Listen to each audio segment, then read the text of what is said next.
అడగలేరని ఆకాశానికి చెప్పని ఈ రక్తాక్షర లేఖని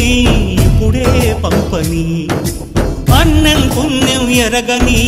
మా సీమకి రమ్మని ఆహ్వానం అందించని మెరిసే చూపుని